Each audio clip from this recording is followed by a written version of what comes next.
नमस्कार मित्रांनो, महाराष्ट्रातील मोठी बातमी जाणून घेऊया। तुम्ही सध्या हा व्हिडिओ कोणत्या जिल्ह्यातून पाहत आहात त्या जिल्ह्याचे नाव कमेंट मध्ये सांगा। दिवसाची पहिली बातमी अशी आहे की महाराष्ट्र काँग्रेस अध्यक्ष पदावरून नाना पटोले यांची हकालपट्टी। महाराष्ट्र विधानसभा निवडणुकीत झालेल्या दारुण पराभवानंतर काँग्रेसने पक्ष संघटनेत मोठे फेरबदल केले असून नाना पटोले यांना अध्यक्ष पदावरून हटवले आहे। त्यांच्या जागी आज माजी आमदार हर्षवर्धन सपकाल यांची राज्य युनिटचे नवे अध्यक्ष म्हणून नियुक्ती करण्यात आली आहे। पक्षाचे संघटन सरचिटणीस के.सी. वेणुगोपाल यांनी जारी केलेल्या प्रसिद्धी पत्रकानुसार काँग्रेस अध्यक्ष मल्लिकार्जुन खरगे यांनी हर्षवर्धन सपकाल यांची नियुक्ती केली आहे। 87 वर्षीय सपकाल 2014 ते 2090 पर्यंत बुलढाण्यातील काँग्रेसचे आमदार होते। ते विरोधी पक्षनेते राहुल गांधी यांचे जवळचे मानले जातात। नेक्स्ट,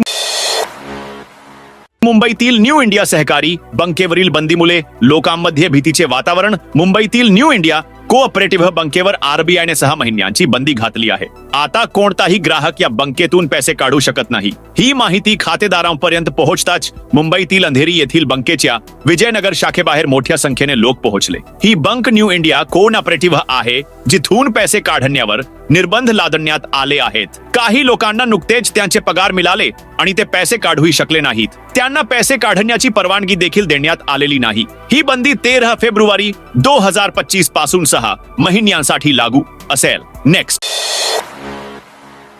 नितेश राणेंबद्दल वारिस पठाण यांचे वादग्रस्त विधान। महाराष्ट्र सरकारमधील मंत्री नितेश राणे यांनी राज्याचे मुख्यमंत्री देवेंद्र फडणवीस यांना पत्र लिहून सर्व मदरशांची चौकशी करण्याची मागणी केली होती। त्यांच्या या भूमिकेला राष्ट्रवादी एपीनेही विरोध केला आहे। आता एआयएमआयएम नेते वारिस पठाण यांनी याबाबत मोठे विधान केले आहे। माजी आमदार आणि एआयएमआयएमचे प्रवक्ते वारिस पठाण यांनी शुक्रवारी नितेश राणेंवर निशाणा साधला आणि म्हटले की त्यांनी आपले मानसिक संतुलन गमावले आहे। ते दररोज मुस्लिमांविरुद्ध बेताल विधाने करतात। त्यांचे शब्द कोणीही गांभीर्याने घेत नाही। ते नेहमीच 2 समुदायांमध्ये फूट पाडण्याबद्दल बोलतात। नेक्स्ट, महाराष्ट्रात लवकरात लवकर नवीन फौजदारी कायदे लागू करा। अमित शहा यांचे मुख्यमंत्री फडणवीस यांना निर्देश। केंद्रीय गृहमंत्री अमित शहा यांनी शुक्रवारी महाराष्ट्राचे मुख्यमंत्री देवेंद्र फडणवीस यांना राज्यातील सर्व आयुक्तालयांमध्ये शक्य तितक्या लवकर 3 नवीन फौजदारी कायदे लागू करण्याचे निर्देश दिले। 3 नवीन फौजदारी कायद्यांच्या अंमलबजावणीबाबत झालेल्या आढावा बैठकीत अमित शहा यांनी हे निर्देश दिले। नेक्स्ट, कोल्हापुरात जीबीएसच्या महिलेचा मृत्यू। कोल्हापुरात आज जीबीएस गिलेन-बेनरे सिंड्रोम च्या पहिल्या रुग्णाचा मृत्यू झाला। चंदगड तालुक्यातील एका 60 वर्षीय महिलेचा उपचारादरम्यान मृत्यू झाला। राज्याच्या आरोग्य मंत्र्यांच्या जिल्ह्यात या आजाराने ग्रस्त असलेल्या रुग्णाच्या अंत्यसंस्काराचीही चर्चा आहे। राज्यात सध्या जीबीएस रुग्णांची संख्या वाढत आहे। या आजाराची लागण झालेल्या काही रुग्णांचा मृत्यूही झाला आहे। राज्य सरकारने जीबीएस आजाराबाबत सावधगिरी बाळगण्याचे आवाहन केले आहे आणि आरोग्य यंत्रणा या संदर्भात सतर्क असल्याचे म्हटले आहे। तथापि आज आरोग्य मंत्र्यांच्या जिल्ह्यात एका रुग्णाच्या मृत्यूची नोंद झाली आहे। नेक्स्ट,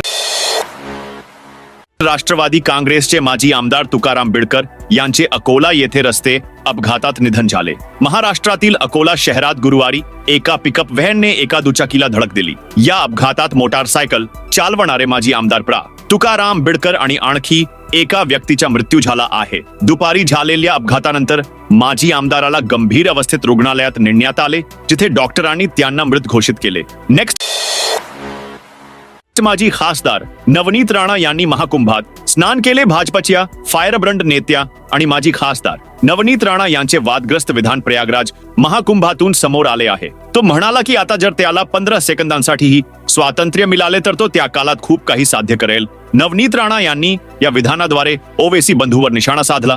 ते म्हणाले की जे लोक 15 मिनिटे विश्रांती देण्याच्या गोष्टी बोलतात त्यांनी हे समजून घेतले पाहिजे की जर सनातनींना 15 सेकंदांची विश्रांती मिळाली तर काय होऊ शकते। ते म्हणाले की लोक 15 मिनिटांत जे मागतात ते आम्ही 15 सेकंदात करू। एबीपी न्यूजशी बोलताना त्यांनी हे सांगितले। नेक्स्ट, खासदारांच्या बैठकांना उद्धव ठाकरे घाबरले। सल्लागार जारी एकनाथ शिंदे यांना शरद पवार यांच्या हस्ते महादजी शिंदे राष्ट्र गौरव पुरस्कार प्रदान करण्यात आला। या सन्मानावरील संघर्ष संपला नव्हता तेव्हा उद्धव सेनेने खासदारांबाबत सल्लागार जारी केला। उद्धव सेनेचे काही खासदार एकनाथ शिंदे गटाच्या नेत्यांना भेटत होते।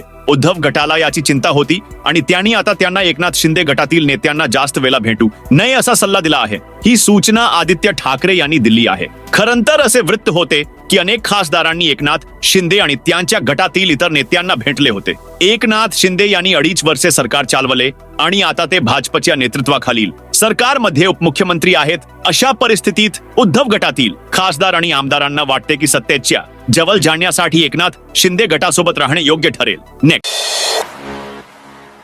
नवी मुंबई महानगरपालिका आयुक्तांनी बांधकाम कामांमध्ये प्रक्रिया केलेल्या पाण्याचा वापर अनिवार्य करण्याचा निर्णय घेतला. स्वतःचे धरण असूनही काही भागात पाणी टंचाई निर्माण होत असल्याने सतर्क असलेल्या नवी मुंबई महानगरपालिकेने आगामी उन्हाळ्यासाठी पाणी नियोजनासाठी कडक उपाययोजना करण्यास सुरुवात केली आहे. शहरात सुरू असलेल्या मोठ्या प्रमाणात बांधकाम प्रकल्पांसाठी पिण्याच्या पाण्याचा वापर करू नये असे स्पष्ट आदेश महापालिका आयुक्त डॉ. यांनी दिले आहेत. कैलास शिंदे यांनी चित्रित केले आहे. या बांधकाम प्रकल्पांसाठी महापालिकेच्या सांडपाणी प्रक्रिया प्रकल्पातील प्रक्रिया केलेले पाणी वापरावे असेही आयुक्तांनी निर्देश दिले आहेत. नेक्स्ट,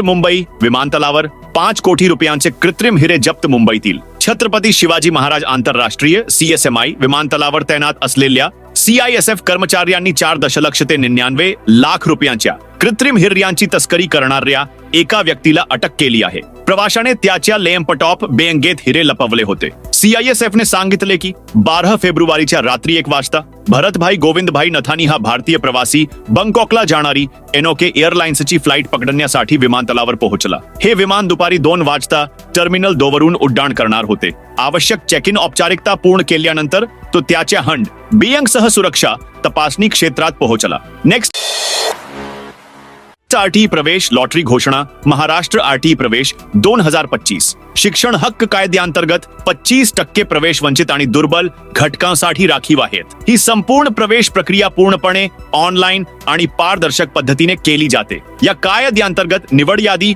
आज जाहीर केली जाईल. तुम्ही अधिकृत सरकारी वेबसाईटला भेट देऊ शकता. निवड झालेल्या विद्यार्थ्यांच्या पालकांना 14 ते 2.5 फेब्रुवारी दरम्यान प्रवेश प्रक्रिया पूर्ण करावी लागेल असे प्राथमिक शिक्षण संचालक शरद गोसावी यांनी सांगितले. लॉटरीमध्ये निवड झालेल्या विद्यार्थ्यांची पडताळणी प्रक्रिया सुलभ करण्यासाठी राज्यभरातील सर्व गट शिक्षण अधिकारी आणि प्रशासकीय अधिकाऱ्यांच्या अध्यक्षतेखाली पडताळणी समित्या स्थापन करण्यात आल्या आहेत. नेक्स्ट, भाजप सदस्य नोंदणी मोहीम. नांदेडसह शेजारच्या 3 जिल्ह्यांमधील 22 विधानसभा मतदारसंघांपैकी फक्त 2 मतदारसंघांमध्ये भाजपचे प्राथमिक सदस्य नोंदणीचे लक्ष्य साध्य झाले आहे. शुक्रवारी येथे झालेल्या पक्षाच्या विभागीय बैठकीत हे उघडकीस आले. महाराष्ट्र भाजपमध्ये नवीन वर्षापासून म्हणजेच 1 जानेवारी पासून पक्ष सदस्य नोंदणी मोहीम सुरू झाली आहे आणि 10 फेब्रुवारी पर्यंत निर्धारित कालावधीत मतदारसंघनिहाय झालेल्या सदस्य नोंदणीची माहिती पक्षाच्या प्रादेशिक शाखेने प्रसिद्ध केली आहे. मराठवाडा विभागातील सदस्य नोंदणीचे एकूण चित्र स्पष्ट झाल्यानंतर पक्षाचे प्रदेशाध्यक्ष चंद्रशेखर बावनकुळे यांनी नवीन कार्याध्यक्षांसह प्रथम नांदेड आणि नंतर छत्रपती संभाजीनगर येथे विभागीय बैठकांमध्ये जिल्हावार संघटनात्मक कामाचा आढावा घेतला. नेक्स्ट, ठाण्यातील मामा भाचे टेकडीवर आगीत झाडे जलून खाक. संजय गांधी राष्ट्रीय उद्यानातील मामा भाचे टेकड्यांवर लागलेल्या आगीत ठाणे महानगरपालिकेने काही वर्षांपूर्वी लावलेली मोठ्या प्रमाणात झाडे जलून खाक झाली आहेत. महाराष्ट्र नवनिर्माण विद्यार्थी सेनेचे सरचिटणीस संदीप पाचंगे यांनी असा संशय व्यक्त केला की या परिसरातील अनेक बेघर लोक आणि अनधिकृत रहिवासी मध्यधुंद असल्यानेही आग जाणीवपूर्वक लावण्यात आली आहे. त्यांनी वनमंत्री गणेश नाईक यांच्याकडे या घटनेची चौकशी करून गुन्हा दाखल करण्याची मागणी केली आहे. नेक्स्ट, बेरोजगार तरुणांना दरमहा 6,000 ते 10,000 रुपये मिळणार. नवीन सरकारी योजना सुरू. राज्यातील तरुणांना शिक्षणानंतर नोकरीवर प्रशिक्षण देण्यासाठी आणि त्यांची रोजगार क्षमता वाढवण्यासाठी मुख्यमंत्री युवा कार्य प्रशिक्षण योजना सुरू करण्यात आली आहे. जास्तीत जास्त नोकरी शोधणाऱ्यांनी या संधीचा लाभ घ्यावा असे आवाहन जिल्हाधिकारी जितेंद्र धुडी यांनी केले आहे. या योजनेचा लाभ घेण्यासाठी उमेदवारांना वेबसाईटवर नोंदणी करावी लागेल. प्रत्येक तालुक्यातील सरकारी औद्योगिक प्रशिक्षण संस्थेत आयोजित शिबिरांमध्ये देखील नोंदणी करता येते। या योजनेअंतर्गत नोंदणीकृत उमेदवार सरकारी, निमसरकारी आणि खाजगी आस्थापनांमधील रिक्त पदांसाठी अर्ज करू शकतील। यासाठी उमेदवारांनी महास्वयं वेबसाईटवरील CMUKPU प्रशिक्षण योजना अंतर्गत जाहिरातींसाठी ऑनलाईन अर्ज करावा। या योजनेचा लाभ घेण्यासाठी उमेदवार महाराष्ट्राचा रहिवासी असावा आणि त्याचे वय किमान 18 वर्षे आणि जास्तीत जास्त 35 वर्षे असावे। त्याने 12वी, ITI, डिप्लोमा, पदवी किंवा पदव्युत्तर शिक्षण उत्तीर्ण केलेले असावे। उमेदवाराचे आधार नोंदणीकृत असणे आवश्यक आहे आणि उमेदवाराचे बँक खाते आधारशी जोडलेले असणे आवश्यक आहे। नेक्स्ट, वसई विरारमध्ये दरमहा 1 कोटी रुपयांची वीज चोरी, 10 महिन्यांत 25,000 गुन्हे। वसई विरार शहरात वीज चोरीच्या घटना वाढत आहेत। दरमहा सरासरी 1 कोटी रुपयांची वीज चोरी होत असल्याचे उघड झाले आहे। चालू आर्थिक वर्षाच्या गेल्या 10 महिन्यांत महावितरणच्या भरारी पथकाने वीज चोरीची 2500 हून अधिक प्रकरणे उघडकीस आणली आहेत। महावितरणने सांगितले की त्यांच्या आवारातून 10 कोटी रुपयांची वीज चोरीला गेली। नेक्स्ट, नाशिक महानगरपालिकेने भूखंड विकास शुल्कात वाढ केली आहे। नाशिक निव्वळ भूखंड क्षेत्रासाठी पाणी पुरवठा, सांडपाणी, वीज आणि रस्त्यांचा खर्च प्रति चौरस मीटर 2000 रुपयांपेक्षा जास्त असल्याने महापालिकेने भूखंड विकास शुल्कात वाढ केली आहे। त्यानुसार सध्याचे शुल्क 105 रुपयांवरून 300 रुपये प्रति चौरस मीटर झाले आहे। वाढती लोकसंख्या पाहता हे शुल्क दरवर्षी 10% वाढेल। आतापर्यंत हे शुल्क 13 वर्षांपूर्वीच्या भूखंड विकास शुल्काप्रमाणे आकारले जात होते। बाजारभाव आणि भूखंडांच्या वाढत्या किमती लक्षात घेता भूखंड विकास निधीचे दर वाढण्याची अपेक्षा असल्याचे महापालिका आयुक्तांनी सूचित केले होते। नगर रचना विभागाने भूखंड विकास शुल्काबाबत प्रस्ताव सादर केला होता। महापालिकेच्या सर्वसाधारण सभेत ते मंजूर झाले। पुण्यात रस्त्याच्या कडेला वाढदिवसाची पार्टी सुरू होती।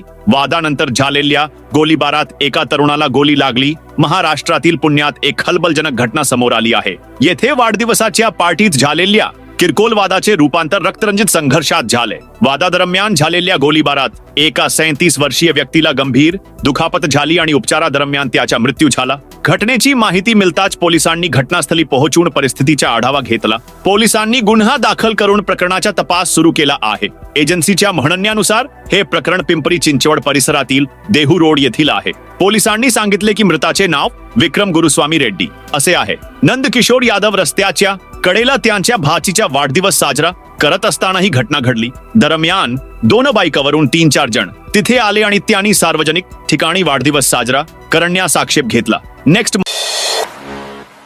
ममता कुलकर्णी महामंडलेश्वर पदावर कायम राहतील। त्रिपाठींनी राजीनामा स्वीकारण्यास नकार दिला। ममता कुलकर्णी महामंडलेश्वर राहतील। उत्तर प्रदेशातील प्रयागराजमध्ये महाकुंभमेळा सुरू आहे। 25 वर्षांपूर्वी बॉलिवूडमधून निवृत्त झालेली अभिनेत्री ममता कुलकर्णीने महाकुंभमेळ्यात संन्यास घेतला। यानंतर त्यांना किन्नर आखाड्याचे महामंडलेश्वर हे पद देण्यात आले, पण त्यांना महामंडलेश्वर बनवल्यानंतर खूप वाद झाला। मग तो आणि त्याला महामंडलेश्वर बनवणारे डॉ. अजय दास यांनी जाहीर केले की लक्ष्मीनारायण त्रिपाठी आणि ममता यांना ट्रान्सजेंडर समुदायातून काढून टाकण्यात आले आहे। नंतर ममता यांनी स्वतः आपल्या पदाचा राजीनामा देत असल्याचे जाहीर केले। आता ममता कुलकर्णीने तिचा नवीन व्हिडिओ पोस्ट केला आहे। 1 मिनिट 14 सेकंदाच्या व्हिडिओमध्ये ती तिला घडवणारे डॉ. महामंडलेश्वर यांच्याबद्दल बोलते। लक्ष्मीनारायण त्रिपाठी यांनी त्यांची बाजू घेतली आहे। ममता म्हणाल्या की काही लोकांनी त्रिपाठींवर खोटे आरोप केले आहेत, ज्यामुळे त्यांना दुःख झाले आहे आणि त्यांनी किन्नर आखाड्याच्या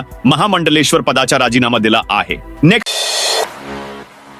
महाराष्ट्रातील ऑटो टॅक्सी चालकांना भेट। या चालकांना मिळणार 10,000 रुपयांचा सन्मान निधी। महाराष्ट्रात 9 ते 10 लाख ऑटो रिक्षा आणि मीटर टॅक्सी आहेत। त्यांच्यासाठी फडणवीस सरकारने एक महत्त्वाचा निर्णय घेतला आहे। मीटर्ड टॅक्सी ड्रायव्हर्स कल्याण मंडळाची स्थापना करण्यात आली आहे। हे महामंडळ महाराष्ट्रातील लाखो रिक्षा आणि टॅक्सी चालकांसाठी एक आदर्श संघटना म्हणून काम करेल। 65 वर्षांवरील चालकांसाठी निवृत्ती सन्मान योजना बनवण्यात आली आहे। या योजनेअंतर्गत 65 वर्षांवरील ऑटो रिक्षा आणि टॅक्सी चालकांना 10,000 रुपयांची सन्मान निधी दिली जाईल। यासाठी त्यांनी आवश्यक अटी पूर्ण करणे अपेक्षित आहे। यासोबतच कल्याणकारी मंडळाचे सदस्य असलेल्या चालकांसाठी जीवन विमा आणि अपंगत्व विमा यासारख्या आरोग्य योजनांचा विचार केला जात आहे। त्यांच्या मुलांसाठी शिष्यवृत्ती योजना देखील राबवली जाईल। जर एखाद्या चालकाला कर्तव्यावर असताना दुखापत झाली तर त्याला या कल्याणकारी सहकारी मंडळामार्फत आर्थिक मदत दिली जाईल. तर मित्रांनो, ही आज महाराष्ट्रातील मोठी बातमी होती. तुम्ही सध्या ज्या जिल्ह्याचा हा व्हिडिओ पाहत आहात